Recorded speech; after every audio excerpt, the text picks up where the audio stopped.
UP Congress ने मनरेगा के नाम बदलाव और कानून व्यवस्था को लेकर विधानसभा घेराव किया। अजय राय और आराधना मिश्रा समेत कई नेता प्रदर्शन में शामिल रहे। पुलिस से धक्का मुक्की तक हो गई, पर असली सवाल इस प्रदर्शन पर नहीं है, इसके पीछे की नीयत पर है। देखिए रिपोर्ट।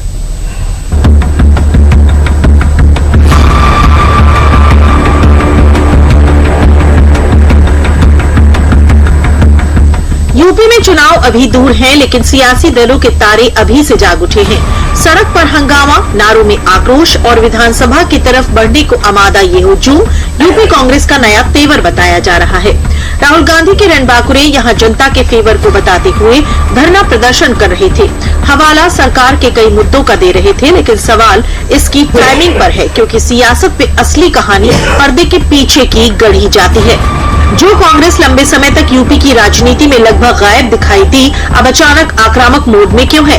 क्या कांग्रेस को सच में मुद्दों की चिंता है या 2027 से पहले खोई हुई सियासी जमीन वापस पाने की बेचैनी? क्या कांग्रेस ये प्रदर्शन कर विपक्षी गठबंधन में अपनी दावेदारी मजबूत दिखाने की कोशिश कर रही है? कहीं कांग्रेस सपा पर सीटों के बंटवारे के लिए तो सियासी दबाव बनाने की कोशिश तो नहीं कर रही?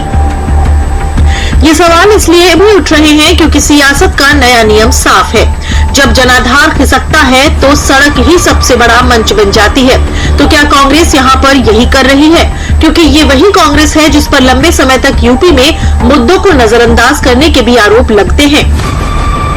लेकिन जैसे जैसे यूपी में चुनावी मौसम करीब आ रहा है, सड़क की राजनीति अचानक तेज होती नजर आ रही है। और इसलिए ये सवाल है कि क्या ये सच में जनता के मुद्दों की लड़ाई है या फिर 2027 की सियासी जमीन पर अपनी मौजूदगी दर्ज कराने की कोशिश है? अत्याचार अन्याय के खिलाफ कांग्रेस का एक कार्यकर्ता डटकर खड़ा रहेगा। ये जेल भेज देंगे, हम हटने वाले नहीं है। इनके अत्याचार अन्याय के खिलाफ हम लड़ेंगे। ये दो आदमी कांग्रेस के पास नहीं है, कहां से घिराव करेंगी? वही भाड़ा पर पैसा देकर थोड़ा बहुत कहीं से कुछ बुला लेंगे। ऐसे राव घिराव से सरकार वो थोड़ा होने वाली है। कांग्रेस पार्टी की जो संकीर्ण मानसिकता है, वो जी राम जी कानून के खिलाफ जो उनका प्रदर्शन है, उनकी संकीर्ण मानसिकता को प्रदर्शित करने वाला है, प्रमाणित करने वाला है। भगवान राम के नाम से इतना दिक्कत है कांग्रेस पार्टी को कि आप देखिए, जहां जिस उत्तर प्रदेश में कोई नाम लेने वाला नहीं कांग्रेस का, वहां भी प्रदर्शन करने आ गए भाड़े के लोगों के सहारे। इस प्रदर्शन के दौरान लखनऊ में कांग्रेस ऑफिस के बाहर कार्यकर्ताओं और पुलिस की झड़प तक हो गई। जमकर धक्का मुक्की हुई। कांग्रेस प्रदेश अध्यक्ष अजय राय, विधायक आराधना मिश्रा समेत कांग्रेस कार्यकर्ता बैरिकेडिंग पर चढ़ गए। 1 घंटे तक गहमागहमी का माहौल रहा। आरएएफ और पीएसी के 500 से ज्यादा जवानों ने किसी तरह सभी को उतारकर बस में ठूस ठूस कर भरा और इको गार्डन ले गए। विधानसभा घेराव को लेकर प्रदेश अध्यक्ष कांग्रेस अजय राय ने ये साफ कहा था कि आज वो धरना प्रदर्शन करेंगे। इस समय मौजूद हैं, आज 17 तारीख भी है और आप देख सकते हैं इसमें कांग्रेस कार्यालय के पास मौजूद हैं। और किस तरह से जो है कांग्रेस कार्यालय के बाहर अजय राय खुद इस समय बैरिकेड पर चले गए। हालांकि पुलिस प्रशासन बेहद सख्ती के साथ वहाँ पर व्यवस्था कर रखी है कि वो इधर ना आ पाए, उसको लेकर तमाम तैयारी की। आप देख सकते हैं इस समय किस तरह अजय राय खुद इस बैरिकेड के ऊपर चढ़े हुए हैं। और जो आप देख सकते हैं कार्यकर्ता जो है लगातार जो बैरिकेड के बाहर आ रहे हैं, उन्हें पुलिस प्रशासन पकड़कर बस में डाल रही है और लगातार अरेस्ट किया जा रहा है। और लगातार अजय राय की बात करें तो आप देखिए इस समय बैरिकेड के ऊपर खड़े हैं। पूरी की पूरी बटालियन फोर्स यहाँ पे लगी हुई है। आरएएफ की बात करें, यूपी पुलिस की बात करें, पीपीएससी की बात करें, तो तमाम जो देखिए महिला कार्यकर्ता से लेकर तमाम ऐसे जो है वो लगातार इस समय प्रदर्शन कर रहे हैं। दरअसल यूपी में कांग्रेस की सियासी जमीन लगातार खिसक रही है। चुनाव दर चुनाव जनाधार से कुर्ता गया और बड़ी सियासी लड़ाई में पार्टी लगभग बाहर हो गई है। अब 2027 के चुनाव नजदीक हैं, तो सड़क से लेकर सदन तक सक्रियता बढ़ाना पार्टी की मजबूरी भी है और रणनीति भी मानी जा रही है। साल 2017 के विधानसभा के चुनाव में सपा और कांग्रेस गठबंधन में चुनाव लड़े थे। कांग्रेस को 114 सीटें मिली, लेकिन जीत सिर्फ 7 सीटों पर ही मिली। 2022 विधानसभा चुनाव में कांग्रेस अकेले मैदान में 399 सीटों पर उतरी, लेकिन केवल 2 सीटें ही हाथ आईं। पार्टी की परफॉर्मेंस बेहद खराब नजर आई। यही नहीं, 2014 के लोकसभा चुनाव में कांग्रेस को यूपी में 80 से 2 सीटों पर जीत मिली। 2019 के लोकसभा चुनाव में 80 में से सिर्फ 1 सीट पर जीत मिली। 2024 में सपा के गठबंधन के बाद 6 सीटों पर जीत मिली थी। यानी यूपी में साल दर साल कांग्रेस का सियासी शो फ्लॉप ही होता जा रहा है। लिहाजा इसका असर गठबंधन में साथी दलों पर भी पड़ता है, क्योंकि सीटों का बंटवारा भी परफॉर्मेंस के हिसाब से ही होता है और सपा खुद 2027 के चुनाव से पहले ज्यादातर सीटों पर उम्मीदवार उतारने के मूड में दिखाई दे रही है। ऊपर से बिहार चुनाव में भी कांग्रेस का प्रदर्शन निराशाजनक ही रहा था, लिहाजा सीट बंटवारे में आंकड़े भी दबाव बनाने के लिए कहीं न कहीं रखे जरूर जाएंगे।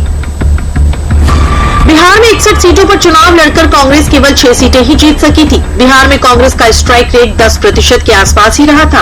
अब विपक्षी गठबंधन में कांग्रेस की ये कमजोर स्थिति यूपी में सपा की रणनीति को सीधे प्रभावित कर सकता है, क्योंकि यहाँ भी विपक्षी गठबंधन को बीजेपी एनडीए के खिलाफ चुनाव मैदान में उतारना है और सपा के एक वरिष्ठ नेता के मुताबिक पार्टी यूपी की 403 सीटों में से लगभग 340 सीटों पर खुद मैदान में उतरने का प्लान तैयार कर चुकी है। इतना ही नहीं, यूपी में आने वाले पंचायत चुनाव और एमएलसी चुनाव को लेकर भी सपा और कांग्रेस की राहें अलग अलग हो चुकी हैं। दोनों अकेले अकेले चुनाव लड़ेंगे। ऐसे में जब दोनों दलों के बीच यूपी विधानसभा चुनाव 2027 के लिए सीट शेयरिंग फॉर्मूले पर बात होगी, तो इन चुनावों का प्रदर्शन भी बंटवारे का तराजू पर तौला जाएगा। लिहाजा अब ऐसे सत्ता विरोधी प्रदर्शन करके कांग्रेस अपना पल्ला भारी करने की कोशिश कर रही है। हालांकि जनता के बीच कांग्रेस हवाला मनरेगा जैसे मुद्दों का दे रही है। लेकिन मनरेगा का कानून केवल एक देश के लिए कानून नहीं था, ये गरीब आदमी के गांव के रोजगार की गारंटी थी। महात्मा गांधी की मूल भावनाओं को लेकर इस कानून को यूपीए सरकार ने बनाया था। जिस तरह से लगातार सरकार ने इस कानून को षड्यंत्र पूर्वक रूप से समाप्त करने का प्रयास किया है, वो इस देश की गरीब जनता के साथ, मजदूरों के साथ, किसानों के साथ बहुत बड़ा धोखा है। इसके लिए 40 दिनों से हमारा ये आंदोलन पूरे प्रदेश में, पूरे देश में चल रहा है। देखिए, कांग्रेस झूठ बढ़ाओ, झूठ फैलाओ अभियान चला रही है। कांग्रेस पार्टी ने हमेशा जो है मुल्क को गलत दिशा में भटकाने का काम किया है। जिस तरीके से कांग्रेस पार्टी का रवैया है इस मुल्क के लिए, इस मुल्क के लोगों के लिए और खास तौर पे जो गरीब है उसके लिए जो एक दोहरा चरित्र कांग्रेस पार्टी हमेशा अपनाती है, ये बहुत दुर्भाग्यपूर्ण है। और निश्चित तौर पे आम जनमानस कांग्रेस पार्टी के से तमाम जो हटकंडे हैं उनके उसके एजेंडे में नहीं पड़ने वाला। तो कुल मिलाकर ये साफ है कि ये प्रदर्शन सिर्फ विरोध नहीं बल्कि कांग्रेस की तरफ से चुनावी समीकरणों की भूमिका लिखने की कोशिश की जा रही है, क्योंकि शायद कांग्रेस को ये पता चल गया है कि यूपी की राजनीति में अस्तित्व बचाना है तो शोर मचाना भी जरूरी है। फिलहाल जनता पर इसका क्या असर पड़ेगा, ये आने वाला वक्त ही बताएगा।